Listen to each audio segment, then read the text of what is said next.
아나운서가 소개하고 아직은 우승하는 아이템! 와, 대표님, 안녕하세요. 안녕하세요. 대표님, 진짜 이번 한 주 동안 네. 가장 큰 네. 이슈가 하나 있었죠. 네네. 와, 네이버와 카카오. 그렇죠. 진짜 너무너무 이 주주분들은 무서운 상황이었을 것 같거든요. 그렇죠. 일단 오늘 주제는 이제 네이버와 카카오에 대해서 네. 대체 이게 무슨 상황인지, 그렇죠. 그리고 우리는 어떻게 대처를 해야 될지 한번 알아보도록 맞습니다. 하겠습니다. 네. 일단 항상 우리가 이제 시작 전에 네. 한 주 동안 IT 시장에 대해서 점검을 했었잖아요. 네네. 어떤 이슈들이 있었을까요? 일단 이제 삼성 미국 공장 진출에 대한 이슈들이 나왔어요. 네. 일단은 이제 지금 텍사스 오스틴에 그 파운드리가 있잖아요. 네. 텍사스 오스틴에 있는데 이제 보통 거기 옆에 이제 지금 진출할 거라고 이야기를 많이 했었는데 그렇죠. 텍사스 주이긴 한데 네. 테일러시라는 곳으로 갈 것 같습니다.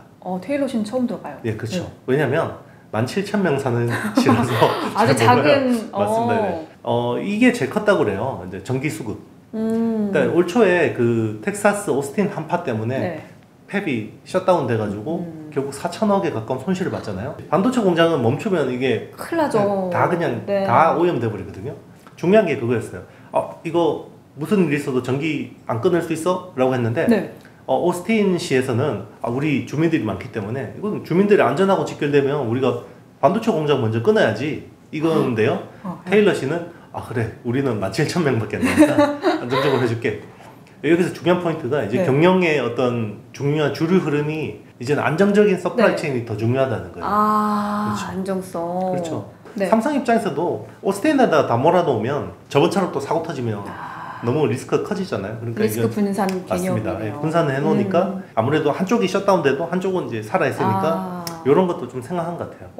테일러 씨 그 공장 부지가 네. 4배가 크대요. 테일러 씨가 더 커요? 네, 삼성이 확보한 부지가. 그래서 앞으로 추가 더 투자도 가능할 것 같고요. 네.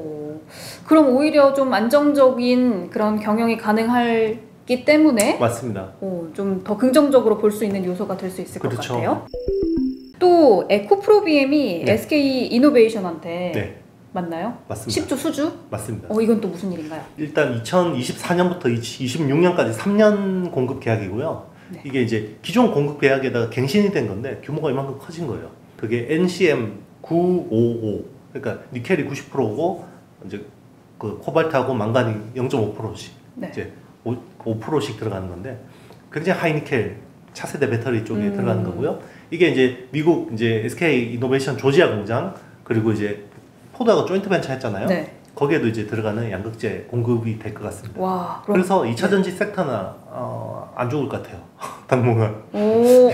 이렇게 주가가 비싼데도 불구하고 네. 당분간 안 꺾일 것 같아요. 에코프로 BM이 나오면 LNF도 네. 나올 테고, 그죠? 포스코 케미칼도 나올 테고, SKIET도 나올 테고, 뭐 이런 것들이 흐름이 좋잖아요. 그죠? 와, 여러모로 너무너무 네. 좋은 상황이 아닐 수 반도체하고 없습니다. 사뭇 다르네요. 그러게요. 숫자 잘 나오는 반도체보다는 숫자는 안 나오지만 계속 이렇게 흐름이 좋은 2차 전지가 심리적으로 심리적으로 볼 때, 계속 이거는 좋을 수밖에 펀더멘털의 없네. 이슈는 아니고요. 네. 또 애플카. 네. 아니 애플카를 뭐 직접 개발한다고요? 대체 이건 무슨 상황이에요? 직접 네. 이제 뭐 그동안 이제 애플이 자동차를 만들어 본 적이 없으니까 뭐 현대차나 이런 데하고 당연히 같이 그렇죠. 개발할 거라고 생각했는데 그냥 이제 직접 개발하겠다라는 쪽으로 뭐 방향을 잡았다는 뉴스가 나온 거고요. 또 나중에 어떻게 될지 몰라요. 이거 또 이렇게 확정은 아닌 거죠? 그렇죠. 네. 뭐 지금 애플이 공식 코멘트한 건 아니기 때문에 괜히 올 초부터 기대감만 부풀려 놓고 뭐 그렇게 하는데 결국 거기에 부품 넣으면 되니까요. 뭐 2차 전지하고 뭐 전장 부품 넣으면 네, 되니까 뭐 그쵸. 우리나라가 나쁠 건 없을 것 같습니다. 네. 본격적으로 주제로 네. 들어가 보도록 할게요. 네. 너무 무서웠어요. 그냥 쭉쭉 빠지고. 그렇죠. 그런데 또 수급을 보니까 네이버, 카카오 이제 기관 외국인들이 막 던지고 아니 개인들은 그걸 또 받고 있었거든요. 그렇죠. 어떤 지금 상황인지 좀 설명해 주시죠. 일단 이제 그 사실은 카카오라는 회사는 이번 정권의 어떤 규제 샌드박스 1호 기업이었잖아요. 네. 그죠? 인터넷 은행 그 진짜 여당 의원들 중에 반대 많았는데도 불구하고 통과시켰으니까 상징적인 의미가 있었고 최근에 굉장히 공격적으로 계열사 늘리고 그죠? IPO도 카카오뱅크도 너무 성공했고 많아요. 그렇죠. 네. 이게 이제 항상 플랫폼은 그거예요. 일단 사람을 겁나게 끌어모은다. 그 다음에 돈을 번다라는 게 이제 플랫폼의 기본이라고 했는데 제일 중요한 게 그거예요. 플랫폼은 사악해지면 안 돼요. 그쵸. 네, 사악해지면 안 되거든요. 왜냐면 인심 돌아가잖아요. 구글의 사시가 네. 사악해지지 말자거든요. 어... 물론 사악해졌지만 그렇죠. 이제 뭐 레리 페이지랑 세르게이 브린이 처음에 만들 때 우리는 사악해지지 말자라고 해서 만들었어요. 왜냐면 플랫폼은 독점이잖아요. 그죠? 맞아요. 플랫폼이 뭔가 된다는 건 독점을 했기 때문에. 결국에는 독점으로 가죠. 그렇죠. 독점을 했기 결국엔. 때문에 사악해지면 안 되는데 카카오가 그런 부분에서는 폭주하는 그런 느낌이 좀 적지 않은 것 같은. 맞아요. 그래서 네. 요즘 모빌리티 쪽도 그렇고 굉장히 그렇죠. 부정적인 그런 말들이 많기는 해요. 그렇죠.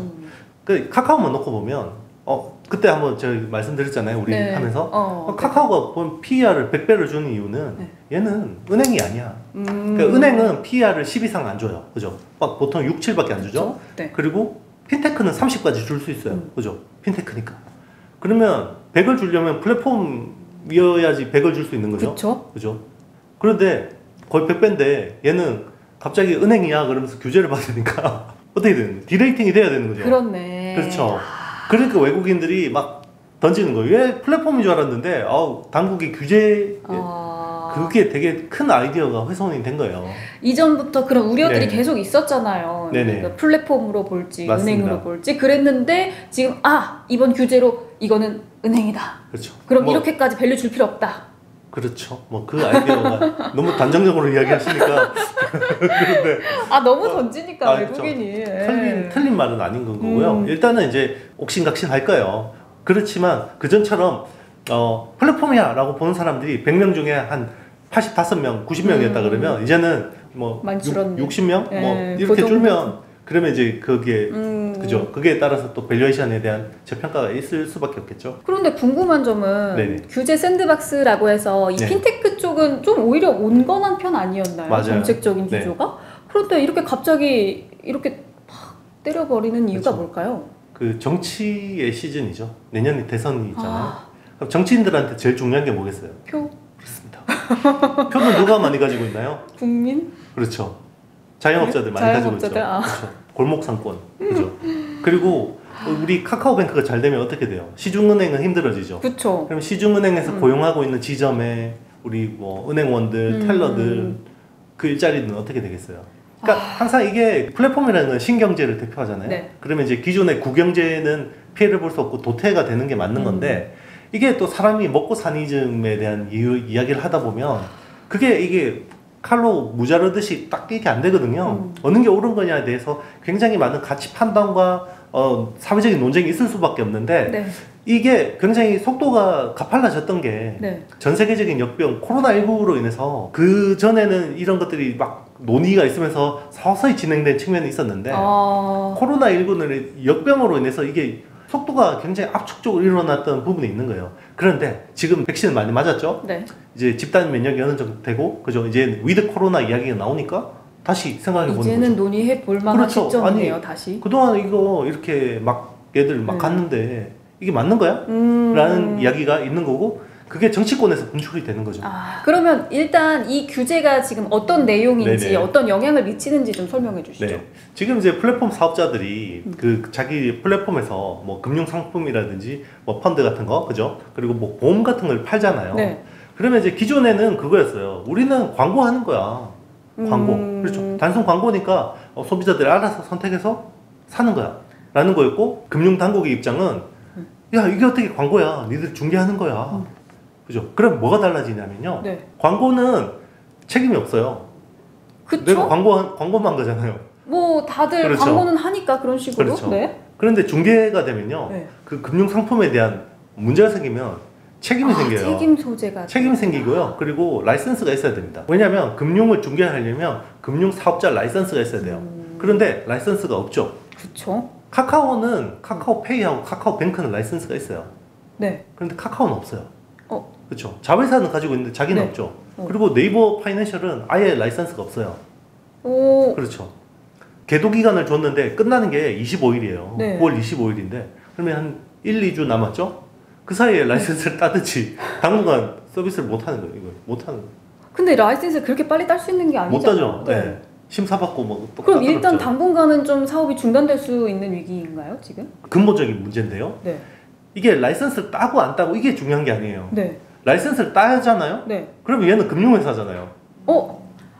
그게 더 큰 문제다. 그렇죠. 그러면 얘는 금융회사면 얘는 플랫폼의 밸류에이션을 못 받아요. 단순하게 그냥 라이센스 그렇죠. 따고 이게 하면 뭐 되는 거 기존에 아니야? 기존에 하던 사업을 계속 할 수 있네? 그럼 그전하고 똑같은데 이게 아니라는 거예요.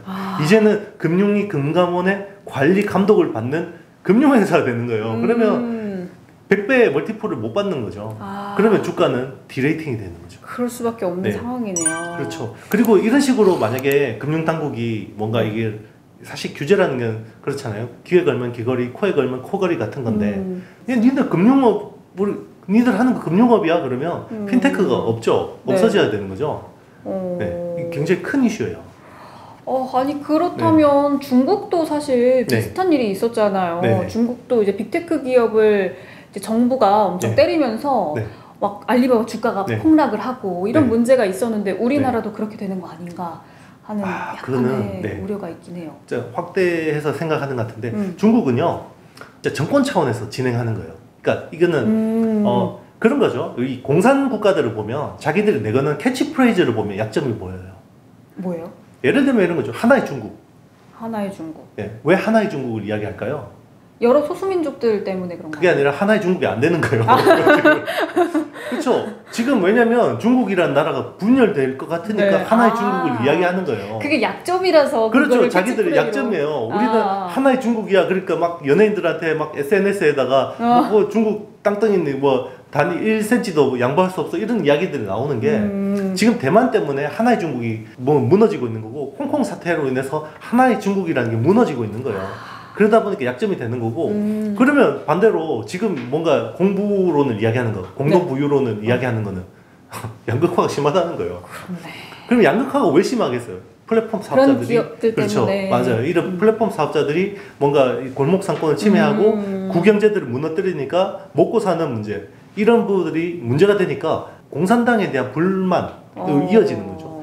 이거 잘못하다가 우리의 어떤 지배 체제 일당 독재가 위태로울 수도 있겠네 라고 하는 거예요. 그만큼 지금 시진핑의 어떤 정치적 기반이 약해진 거예요. 그러니까 외부적으로 보면 미국의 공세가 이거는 어떻게 보면 우리가 네이버 카카오가 중요한 게 아니라 세계 질서가 바뀐 거거든요. 이 헤게모니가 바뀌었어요. 그쵸. 지난 10년간은 금융위기 이후로 지난 10년간은 신자유주의, 그죠? 2000년대 이후 신자유주의라는 걸로 인해서 모든 게 효율성 중심으로 흘러왔어요. 기업이 자유롭게 또 뭐 경영하고. 그러니까 우리는 경제적인 논리로 모든 걸 평가하는 게 익숙해요. 지금은 경제 논리로 갈등 게 아니에요. 그러면 그렇죠. 경제 논리로 가면 싼 석유를 놔두고 왜 신재생 에너지를 떼요? 그렇죠. 그거는 전 세계 정치 지도자들이 모여서 우리가 이렇게 하기로 하자, 안 하기로 이거 만약에 어기면 페널티 때릴 거야. 이거 아니에요. 정치 논리죠. 경제 논리가 아니에요. 경제 논리로 갔다 그러면 전기차는 훨씬 늦게 될 거예요. 얘가 뭐 상업성이 생기거나 비용 효율성이 생겼을 때 됐을 거예요. 그런데 이거는 경제 논리가 아니거든요. 근데 사람들은 이미 과거에 익숙해져 있던 그런 걸로 판단하는 거예요. 그래서 이런 거예요. 카카오, 네이버 별일 없을 거야. 그냥 다시 이전처럼 잘 될 거야. 어떻게 뭐 변화의 흐름을 꺾을 수 있니? 근데 이건 정치 이슈가 되면요. 물론 전기를 쓰다가 전기를 안 쓰는 시대로 갈 수는 없어요. 그죠? 그렇죠. 그렇잖아요. 이미 익숙해지고 편해졌는데 그런데 속도 조절은 할 수 있어요. 정치가. 그렇죠. 그렇게 치면 타다는 왜 없어졌어요? 그렇죠. 타다 서비스 왜 없어졌어요? 편리한데. 저 너무 좋았거든요. 그렇죠. 사실. 저도 너무 잘 이용했는데 왜냐하면 이게 우리가 너무 정치의 힘을 과소평가하는 거고요. 지금은 미국이란 나라를 놓고 보면 왜 빅테크를 때리냐면 미국이 월가의 논리로 때린 게 아니라요. 워싱턴 DC 정치의 논리로 때린 거예요. 왜냐하면 이 양극화가 심해지고 있고 이거를 가속화하는 게 빅테크라는 거죠. 그러니까 이거 똑같은 거예요. 1911년도에 스탠다드 오일이라고 록펠러 있죠. 미국의 뭐 진짜 유명한 백만장자였죠. 록펠러가 스탠다드 오일이라는 회사를 가지고 있었는데 미국 내 어떤 석유의 80%를 장악했어요. 그래서 반독점법이 생겼습니다. 그래서 회사를 40개로 쪼개버렸어요. 그래서 없어졌죠. 스탠다드 오일이라는 회사는 없어졌어요. 그죠? 뭐 그것처럼 세게 갈지는 모르겠지만 지금 아마존이나 페이스북이나 이런 빅테크들이 그렇게 되지 말라는 법도 없는 거예요. 사실은. 우리는 기존의 어떤 관성대로 어떤 정치 질서대로 어떤 이런 헤게모니대로 계속 갈 거라고 생각하지만 그게 아닐 수도 있다는 거예요. 역사적으로 보면. 사실 말씀을 듣고 보니까 이게 경제 논리에서 정치 논리로 가면 더더욱 예측이 어렵고 맞습니다. 더더욱 약간 불안하게 느껴지거든요. 그렇죠. 그럼 지금 네. 정부 여당 입장에서는 자기들이 키운 인터넷 뱅크를 왜 작살내? 그러는 거지만요. 네. 그분들 입장에서는 네. 그것도 중요한데요. 더 중요한 건 자기가 정권을 잡고 당선되는 거예요. 그렇죠. 그렇죠. 그런데 계속 그쪽으로 힘을 실어주면 국민들 여론이 안 좋아지고 표가 야당 쪽으로 간다는 거예요. 사실 이게 정말 여러 가지 문제에 다 얽힌 게 카카오페이가 IPO를 앞두고 있잖아요. 네네. 그 부분에서도 굉장히 악영향을 줄 것 같거든요. 그렇죠. 많은 분들이 이 IPO도 되게 기다리고 계실 텐데 우리 어떻게 될까요? 카카오뱅크의 대흥행은 잊으셔야 됩니다. 어느 정도는 비슷하게 갈 거라고 생각을 많이들 하실 텐데. 시장이라는 게 뭐 제가 예측하는 대로 될 수는 없는 거지만 이 이벤트를 기점으로 기류가 바뀌었다고 저는 생각합니다. 기류가 바뀌었다. 네, 기류가 바뀌었어요.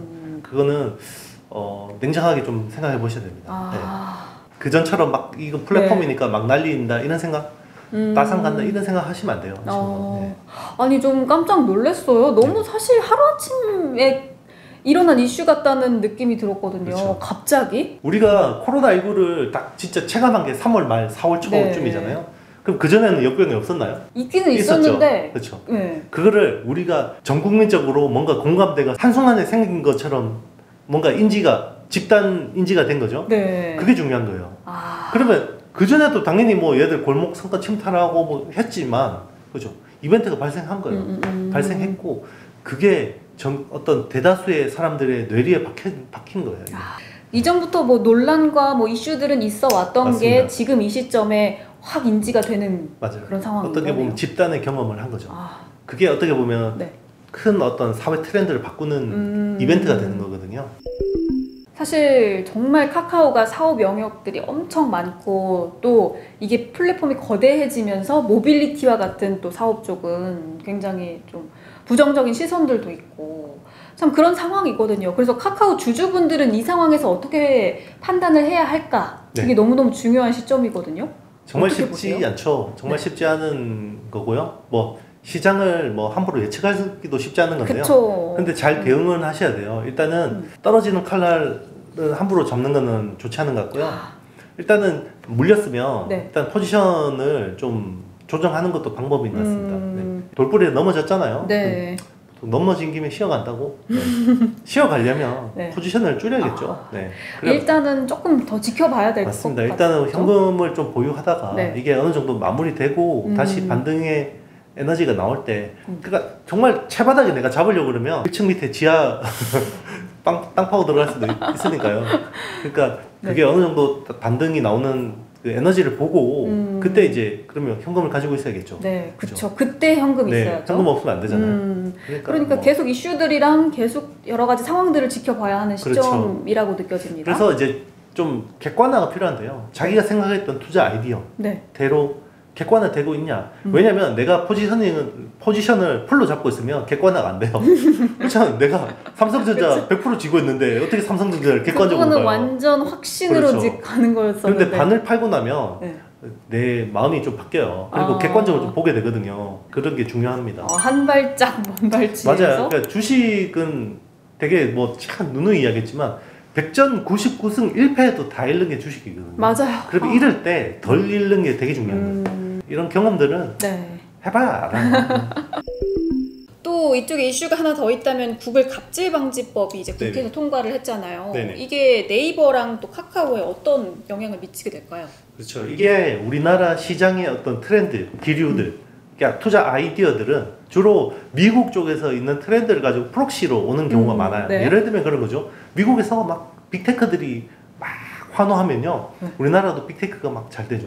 우리가 왜 아침에 일어나서 필라델피아 반도체 지수를 봅니까?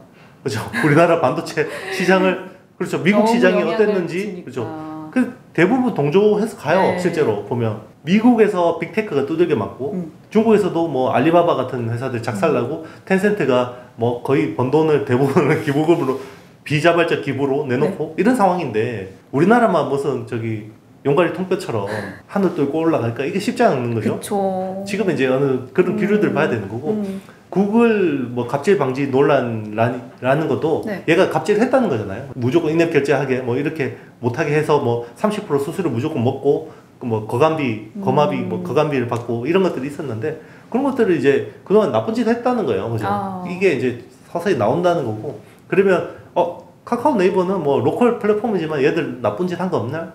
들여다보는 시점이라는 거예요. 그러니까. 그럼 들여다본다는 것은 네. 거기에서 또 무언가를 찾아낼 수도 맞습니다. 있다는 거네요. 그렇죠. 카카오 택시도 또 스스로 뭐 기사들한테 받으려고 그러다가 철회했죠. 그리고 뭐 5,000원 또 더 받으려다가 맞아요. 왜냐면 이거는 서민 물가하고 직결된 부분들이에요. 그런 것들이 아마 예전에 카카오였으면 이렇게까지는 네. 안 했을 건데 얘들도 계속 뭔가 잘 되니까 막 하니까 돼. 그렇죠. 뭐 돼. 이게 이것도 돼요. 그러니까 그거예요. 경영에서도 자기가 했던 성공의 방정식을 안 바꾸려고 그래요. 왜냐면 성공했으니까. 예전에 포드 같은 회사도 그렇죠. 진짜 대량 생산해서 많이 팔아가지고 성공했거든요. 그런데 시장 트렌드가 바뀌었는데 계속 그것만 고집하는 거예요. 그죠? 그러다가 거의 망한 거죠. 네. 똑같아요. 카카오도 그동안 막 했는데 돈 잘 벌리는 거예요. 그러니까 계속 뭔가 이게 무비판적으로 계속 해온 거죠. 모든 생활의 모든 영역에서 그렇죠. 다 연관이 되어 있으니까 이게 정말 내 지갑에서 돈이 더 나가는 그렇죠. 이 플랫폼이라는 건요. 이게 어떻게 보면 기업은 최고의 가치가 이윤이잖아요. 네. 이윤 창출인데 플랫폼은 이윤 창출이 되면 안 돼요. 왜냐면 플랫폼은 내가 독점을 하는 대신 상호 호혜적이야. 너도 도움이 되고 나도 맞아. 도움이 되고 서로 윈윈이야 라는 게 독점을 익스큐즈를 해줄 네네. 수 있는 그건데요. 그게 안 되는 거잖아요. 네. 지금 일단 사실 시장을 예측한다는 거는 너무 어려운 일이지만 네. 이 빠진 상황을 보면은 네이버보다 카카오가 더 빠졌거든요. 네. 근데 네이버도 좀 꽤 많이 빠지긴 했어요. 네. 이 네이버에 대해서는 어떻게 보세요? 일단 네이버는 이번 정권 들어오자마자 청문회 불려 나와서 많이 혼났죠. 그렇죠? 많이 혼나고 뭐 키워드 조작부터 시작해서 네. 뭐 직원 그러니까 많이 맞으면 아무래도 위축돼 있어요. 그런데 카카오는 이번 정권에 와서 아이고 예쁘다 하니까 계속 이렇게 하다가 그러죠. 그러니까 네이버는 그래서 금융업을 직접 안 했어요. 그래서 미래세대하고 손잡고 간접적으로 해왔고 카카오는 깊숙하게 들어와 버렸어요. 그런데 지금 두들겨 맞은 게 금융이죠. 네, 그렇죠. 그래서 카카오가 더 힘들 수밖에 없는 상황이네요. 비중이 한 4분의 1 정도 되거든요. 엄청 크다. 그렇죠. 생각보다. 맞아요. 근데 네이버는 오히려 그런 쪽보다는 뭐 메타버스나 뭐 제페토라든지 이런 쪽 뭐 많이 열심히 했기 때문에. 네. 아니 안 그래도 제페토 가입자가 거의 네. 글로벌 가입자가 2억 명 돌파했다고 하거든요. 네, 그렇죠. 그러면 이제 네이버는 앞으로 그쪽으로 더 성장시키고 키우면 될까요? 제 그냥 개인적인 뇌피셜로는요. 이렇게 이제 골목 상권에 대한 이슈가 나오면 어쨌든 플랫폼은 뭔가 적응을 할 거예요. 그럼 어떻게 적응을 해야 되냐? 당분간은 골목 상권 이런 하는 비즈니스는 안 할 것 같고요. 웹툰이라든지 해외 비즈니스 그리고 뭐 신규 플랫폼, 메타버스 이런 쪽으로 집중하는 게 제일 현명한 전략일 겁니다. 아마. 내 친구의 주식을 소개합니다. 내 친 주소는 오늘은 조금 마음이 아프지만 하이닉스가 뭐 많이는 안 샀어요. 겨우 3주. 3주인데 수익률이 무려 마이너스 20%까지 빠졌거든요. 이 상황에서 지금 어떤 판단을 해야 될지 좀 알려주시죠. 정답은 없는 건데요. 네. 저 같은 경우는 기계적 손절 라인을 지켜요. 기계적 손절은 뭐죠? 기계적 손절은 네. 내가 아무리 좋게 보는 주식이라도 15% 손실이 나면 일단 팔아요. 팔고 다시 사요. 그게 네. 마지노선처럼? 네, 마지노선입니다. 네. 그러니까 그런 거예요. 이게 주식을 하다 보면 벌 때는 많이 벌고 네. 잃을 때 적게 잃어야 돼요. 그러니까 그런 게 이제 기계적 손절이라는 건데요. 일단은 팔고 객관화를 하는 거예요. 이게 내가 생각한 투자 아이디어가 맞나? 다시 생각해 보는 거죠. 그러면 그때 다시 사야겠다 생각이 들면 네. 다시 사면 돼요. 네. 그러면 이제 일단은 멘탈이 내가 버틸 수가 있거든요. 그런데 그게 아니라 막 마이너스 30% 반토막 네. 이렇게 가버리면 이거는 2배가 나야 되기 때문에 쉽지 않아지는 게임이에요. 그거는 멘탈이 못 버틸 것 그렇죠. 같아요. 일단은 평생을 해야 되는 거잖아요. 네. 주식이라는 거는. 그렇죠. 뭐 내가 1, 2년 하고 그만둘 건 아니기 때문에 항상 그런 식으로 스스로의 원칙을 지키는 게 좋을 것 같습니다. 알겠습니다. 네. 손절을 한 번도 안 해가지고 그렇죠. 그냥 무조건 다 같이 가자 이런 상황이. 주린이 분들이 그래요. 장기 투자라고 이야기를 하면 네. 장기 투자는 안 파는 게 장기 투자라고 생각하시는 경우가 있는데요. 시장이라는 거는 어쨌든 예측의 영역이 아니라 대응의 영역인데 내가 생각한 투자 아이디어가 매수를 했던 시점하고 달라질 수도 있잖아요. 그거를 항상 재평가를 하는 게 필요해요. 객관화하는 게 필요하고.